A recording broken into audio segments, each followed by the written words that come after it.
الحمد للہ وکفى وسلام علی عباده الذین اصطفى اما بعد فاعوذ باللہ من الشیطان الرجیم بسم اللہ الرحمن الرحیم ان الصلاة كانت علی المؤمنین کتابا موقوتا صدق اللہ العظیم۔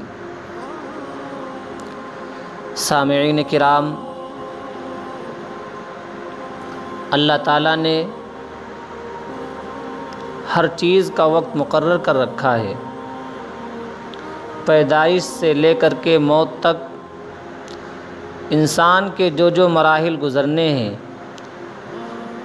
وہ وقت کے ساتھ اللہ نے مقید کر دیا ہے۔ اسی طریقے سے تمام عبادات کے بھی اوقات مقرر ہیں۔ جو اسلام کی بنیاد 5 چیزوں پر ہے۔ بنی الاسلام علی خمس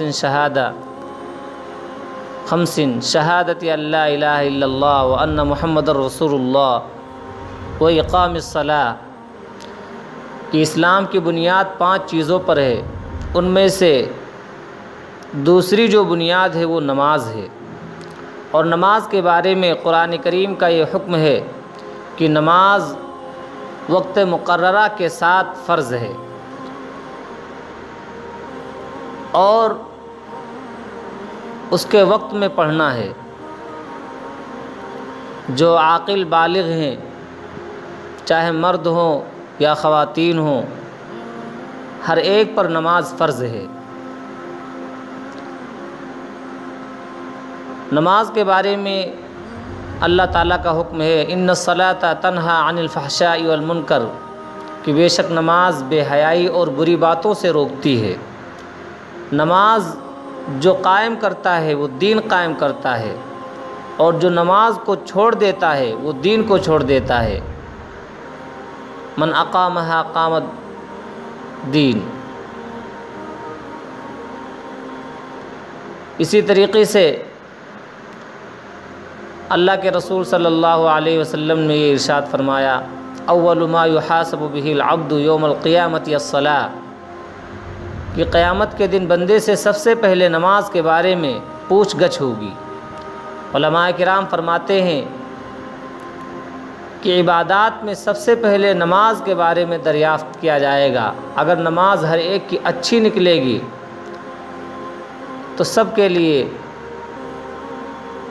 بہتر ہوگا، سارے اعمال کے لیے بہتر ہوگا، اور اگر نماز ہی خراب نکل آئی، پہلی ہی منزل، پہلا ہی دروازہ اگر ہمارے لیے رک گیا تو ہم آگے نہیں بڑھ سکتے۔ مسلمان کی شان یہ ہے کہ اس کی نماز فوت نہ ہو، لیکن نادانی کی وجہ سے، غفلت کی وجہ سے ہم سب کے وقت کے ساتھ نماز ادا نہیں ہو پاتی ہے، اور بعض تو ایسے ہیں جو بالغ ہونے کے کئی سال کے بعد اپنی نماز شروع کرتے ہیں۔ اللہ جب انہیں توفیق دیتا ہے تو ان نمازوں کی ہمیں قضا کرنی ہے۔ اگر ہم اس کی قضا نہیں کریں گے تو اللہ کے یہاں ہماری پکڑ ہوگی۔ بہت سارے لوگ پوچھتے ہیں کہ ان نمازوں کی قضا ہم کیسے کریں؟ مثلاً کسی کی 3 سال کی نماز چھوٹی ہوئی ہے، کسی کی 8 سال کی چھوٹی ہوئی ہے، کسی کی 15 سال کی چھوٹی ہوئی ہے۔ اب وہ شخص اپنی نماز جو چھوٹی ہوئی ہے اس کو ادا کرنا چاہتا ہے، کس طریقے سے وہ ادا کرے؟ شریعت نے ہر ایک مسئلے کا حل بتلا دیا ہے۔ اگر ہمیں وہ نماز اپنی پوری کرنی ہے تو ہم یہ دیکھیں کہ ہماری کون سی نماز سب سے زیادہ چھوٹی ہے۔ بعض ایسے ہوتے ہیں جو فجر کی نماز پابندی سے پڑھتے ہیں، بعض ایسے ہوتے ہیں جو عصر کی نماز پابندی سے پڑھتے ہیں، بعض ایسے ہوتے ہیں جو مغرب کی نماز بہت ہی اہتمام کے ساتھ پڑھتے ہیں۔ ایسا نہیں ہوتا ہے کہ ہر ایک کی 5 نمازیں برابر چھوٹتی ہوں۔ تو اس کا طریقہ یہ ہے کہ ہم جس نماز کی قضا کرنی ہو،